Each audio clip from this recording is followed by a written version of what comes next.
छाटे मुघल बादशाह औरंगजेब के राज ने एक विशाल लेकिन अशांत साम्राज्य के लिए स्टेज सेट किया। 1658 से 1707 तक उसका दौर मिलिट्री विस्तार और कठोर धार्मिक नीतियों के लिए जाना जाता है। लेकिन औरंगजेब की पॉलिसीज ने असंतोष और विद्रोह के ये बीज भी बोए। 1707 में उसकी मौत ने मुगल इतिहास में एक महत्वपूर्ण मोड़ ला दिया। एक ऐसा साम्राज्य छोड़कर जो विशाल था लेकिन अंदर से बहुत ज्यादा बंटा हुआ था। औरंगजेब के उत्तराधिकारियों को यह जटिल और परेशान विरासत मिली, जिनको साम्राज्य के अंदर और बाहर दोनों तरफ से कई चुनौतियों का सामना करना पड़ा। औरंगजेब के बाद साम्राज्य उत्तराधिकार के झगड़ों, क्षेत्रीय विद्रोहों और शक्तिशाली नए दुश्मनों के उद्भव से ग्रस्त था।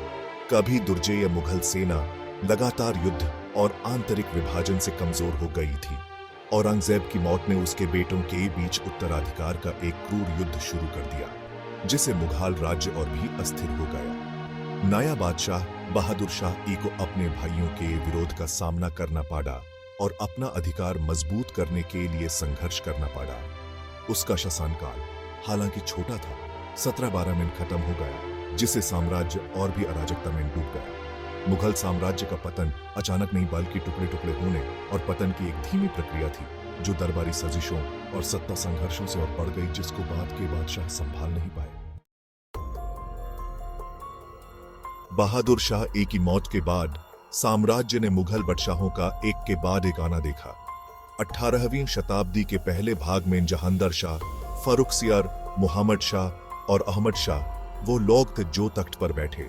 ये बादशाह अक्सर कमजोर होते थे, महत्वाकांक्षी रईसों और दरबारी गुटों द्वारा आसानी से मैनिपुलेट कर लिए जाते थे। इस दौर के दौरान एक उल्लेखनीय व्यक्तित्व था मुहम्मद शाह, जिसने लगभग 3 दशकों तक शासन किया।